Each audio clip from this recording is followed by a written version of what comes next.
acho que a maioria já sabe, ou quem não sabe está sabendo agora. E essa vai ser uma das aulas da gente que eu regravei para deixar aqui no YouTube para vocês assistirem. Bem, eu espero poder fazer isso com a maioria, mas eu acho que só vou fazer isso com três. E a partir desses três que foi dado no último dia, na última reunião da gente, as aulas vão ser gravadas pelo próprio Meet e a gente vai encaminhar aqui para o YouTube e vai ver como é que faz, tá? Mas tentem assistir as aulas ao vivo, porque como quem estava presente sabe, vão tirando as dúvidas, vão fazendo perguntas e a gente vai abrindo mais o leque de assuntos que a gente vai falar. Então é isso, fiquem de olho aí. E assinem o canal, se inscrevam no canalzinho da gente para ficarem de olho.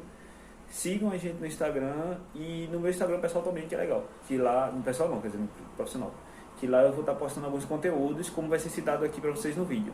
É isso aí e até mais. Dando início aqui, ó, a nossa aula sobre cronologia das ciências biológicas. O que a gente vai ver aqui primeiro? A gente começa aqui vendo que o surgimento da biologia foi durante a época da Idade da Pedra, quando os nossos antepassados viviam ainda em cavernas.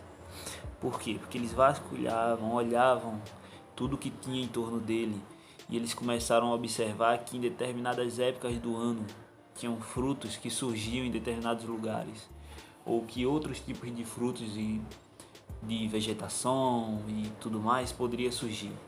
Eles observavam também a época que os animais procriavam e qual época ficava mais adequada para a caça. E de certa forma isso é uma forma de observar a vida, isso é uma forma de estudo da biologia. Porém isso ocorria de forma empírica, né? Não tinha uma organização, não tinha um método. Então a partir de 1600, quando o microscópio foi inventado, a biologia começou a dar seus primeiros passos em direção ao progresso. Passos mais largos, passos que antes eram impossíveis por conta das nossas limitações físicas, das nossas limitações biológicas. E quanto mais equipamentos foram sendo inventados, maiores foram as descobertas, mais se descobria a biodiversidade mundial. E o nível de descobertas foram aumentando, porque uma das coisas que limita as descobertas é a tecnologia. Então a gente vai começar aqui agora a ver a nossa cronologia da biologia no mundo. A gente vai ver aqui, ó, que em 1665 o Robert Hooke ele pegou um dos primeiros microscópios que foram inventados e ele colocou numa folha de cortiça. Ele pegou uma fatiazinha de cortiça e ele colocou o microscópio e viu essa estrutura daqui, olha. Ele viu isso aqui. Então, e além de ver, ele foi além. Ele viu e descreveu. Ele pegou isso e desenhou, como a gente está vendo aqui nessa representação do desenho original dele. Ele documentou aquilo que ele viu. Isso traz a nós a nossa primeira descoberta das ciências biológicas com o uso de microscópio. A gente tem aqui em 1674 o Anton van Leeuwenhoek. Ele aperfeiçoou aquele microscópio e esse microscópio aqui ele era feito para observar tecidos e tal e ver a qualidade da linha e o tipo do traçado. E ele olhou para outras coisas e ele acabou identificando essa figura que a gente vê aqui do lado esquerdo. Essa figura aqui que são na verdade bactérias. Ele estava observando estruturas de bactérias. Em 1758, nosso Linneuzinho, mas não esse velhinho fofinho aqui, parece aquele velho da Papaquaque, coisa linda. Aqui ele é um sueco e ele apresentou um sistema de classificação dos seres vivos, dividindo-os em gênero e espécie. Isso serve de quê? Isso facilita para que a gente saiba e consiga estudar melhor dentro de cada detalhe, cada espécie. Porque imagine que você vai estudar em uma biblioteca e essa biblioteca parece explodir uma bomba dentro dela. Então os livros tudo jogados. Fica difícil, né? Mas se você organizar eles por matéria, por ano de lançamento, por tudo, de várias formas possíveis, fica muito mais fácil de você encontrar o que você quer, se organizar e estudar, você não acha? Bem, em 1798, a gente deu um salto agora no tempo, o inglês Edward Jenner desenvolveu a primeira vacina contra a varíola. Porém, há quem diga que essa primeira vacina contra a varíola surgiu lá na China. Só que lá na China era o seguinte, eles raspavam a creca da pessoa que estava lá com a varíola, colocava num tubinho, tipo um canudo, e soprava dentro do nariz da pessoa. E assim a pessoa ficava imune. Mas o Edward Jenner não, ele pegou, ele tirou o pus das bolhas de alguém, tipo da mão, por exemplo, e ele injetou numa criança lá da fazenda. E essa criança ficou imune. Você vê aqui essa foto das crianças aqui, ó, do lado esquerdo um menino que não foi vacinado, exposto à varíola, e do lado direito um menino que foi vacinado, exposto à varíola. Você vê que tipo a diferença é gritante. 1799. O Alexander descobriu, eu não vou dizer o nome dele todo, não nem venha, que eles vão ficar rindo da minha cara. Inicia uma expedição de 5 anos pela América Latina.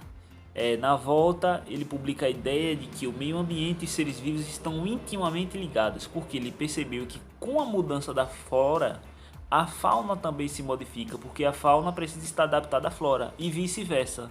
É como se houvesse uma corrida entre os dois e que um fica alcançando o outro. E ele percebeu isso apenas observando.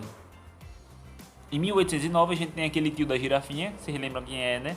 É o Lamarck. Vamos tirar essa girafa que tá frente, olha o Lamarck aí.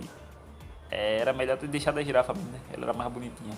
Mas enfim, aqui o Jean-Baptiste Lamarck apresenta a primeira teoria evolucionista baseada na lei do uso e desuso e na herança de características adquiridas. Hoje a gente diz muito que o Lamarck estava errado, porém não é assim. Então vamos com calma. O Lamarck ele estava errado em partes, entende? Em partes ele estava errado, mas hoje com o descobrimento da epigenética, que é um assunto que a gente vai estudar depois nas aulas de genética, a gente vê que ele não estava tão errado assim, entende? Isso não quer dizer que o Darwin estava errado. Na ciência muitas vezes ocorre de dois cientistas, dois pesquisadores terem opiniões conflitantes, que aparentemente são conflitantes, mas que na verdade ambas estão certas. Em partes ou totalmente, ou elas se completam, e isso ocorre muito na ciência. 1830, a gente tem aqui o inglês Charles Lyell, populariza a ideia que a superfície da Terra sofre alterações lentas e constantes, que é o que a gente chama de teoria de deriva das placas tectônicas, né? Aqui a geologia abre espaço para as teorias evolucionistas. Por quê? Uma das coisas que era confusas era, por exemplo, existia uma ave ou um tipo de mamífero que só existe na África e ter uma espécie dele aqui no Brasil, como é que isso pode e tal, tá entendendo? Isso é um exemplo. As pessoas achavam isso confuso, como é que pode ter evoluído se só tem lá e aqui, já era para ter só em um lugar. Aí quando ele fala do deriva das placas tectônicas, imagina-se que algumas espécies foram divididas por essa deriva. E isso explicou muita coisa e deu base para a teoria evolucionista. 1865 foi um ano promissor. A gente tem Louis Pasteur, que desenvolve um método que a gente chama de pasteurização hoje em dia, né? Que a gente vai ver melhor na próxima aula, nas próximas aulas, mas a gente vê aqui, ó, que deu base para um cirurgião, o Joseph Lister, deve ser o tio do Listerine, pega a piada. Aplica os conhecimentos de Pasteur para a eliminação de micro-organismos que infectavam feridas, porque na época o pessoal ia fazer cirurgia e o povo morria de infecção, tinha uma febre braba, morria, virado na gota. Aí as técnicas de pasteurização, né, que o Pasteur inventou, a gente tem esse nome depois, serviram para o ramo da medicina, tornou a medicina mais segura por conta disso. E no mesmo ano, o Charles Darwin publicou a ideia de que todas as espécies descendem de um ancestral em comum. A evolução é definida pelo processo de seleção natural. Esse é o nome correto, é seleção natural, não tem o nome de evolução no livro do tio Darwin, tá? 1866 a gente tem aqui, ó, o Mendel, que era um padre e tal, que era um monge, não sei qual é a diferença, mas é um monge católico, meu Deus, se fosse um padre, que ele desvenda as leis da hereditariedade. Seu trabalho só seria conhecido décadas depois. Por quê? Porque o trabalho do Mendel ele só foi publicado depois que ele morreu. Porque como ele era um monge, ele era da igreja católica, um padre, sei lá, ele era um católico, a igreja católica não achava muito legal essa ideia de hereditariedade. Eles achavam que as pessoas nasciam com as características que tinham porque Deus quis e ponto final. Que não tem nada a ver com as características do seu pai ou da sua mãe, entende? E na época eles achavam que isso conflitava com a imagem de Deus, tá entendendo? Que isso iria contra o desejo de Deus. E eles tentavam proibir esse tipo de pesquisa. Só que o Mendel foi lá e usou ervilhas, que era um negócio mais discreto, que tinha a ver com agricultura, e isso passou despercebido.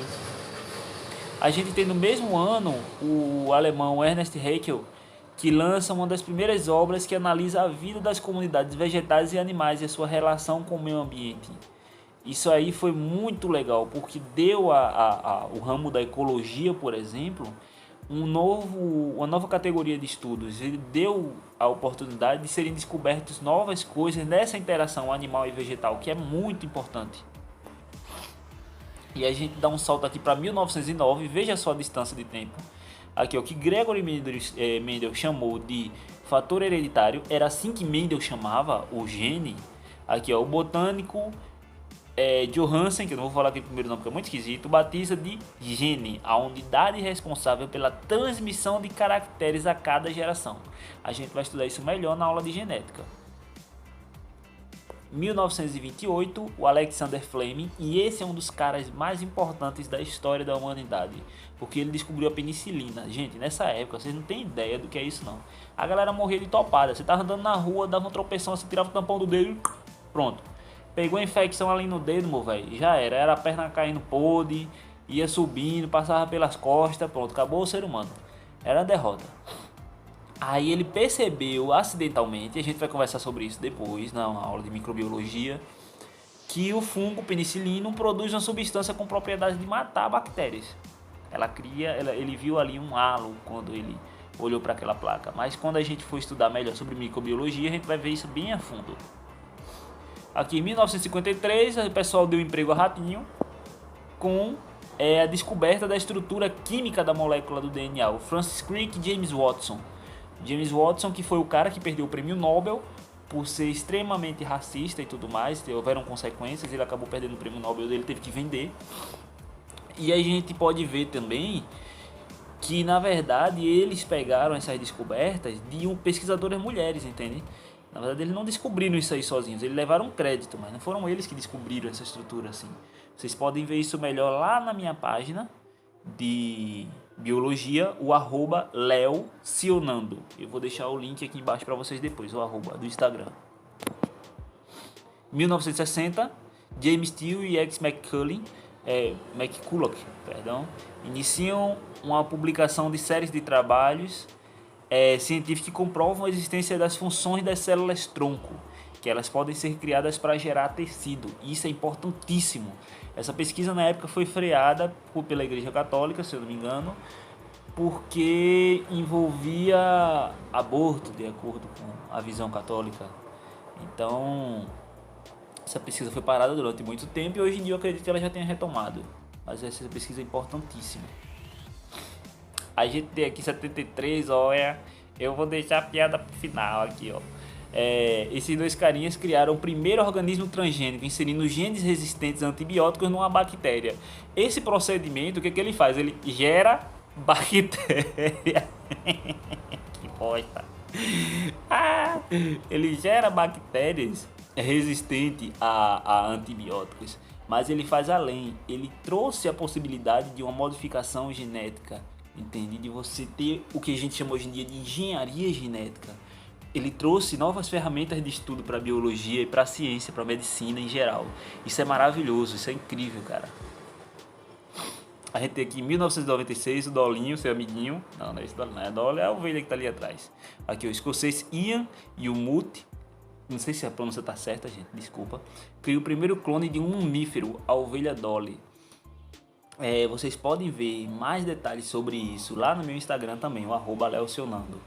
Tem toda a explicação da história Dolly e você vai entender por que o nome Dolly é uma referência a uma cantora também. É uma referência bem machista, mas vocês vão entender. Em 2003, 2 grupos de pesquisas concluem o sequenciamento do genoma humano. Essa pesquisa, na verdade, era uma corrida, era uma briga entre esses 2 grupos e no final eles tiveram que se unir para concluir. Isso, a situação de Dolly e tudo mais, a gente vai estudar melhor em uma aula de biotecnologia que a gente vai ver no futuro. E quanto a isso, se ficou alguma dúvida, vocês comentam aqui ou no Classroom, fala comigo e eu vou resolver tudo, beleza? Um grande abraço, galera, e até a próxima aula.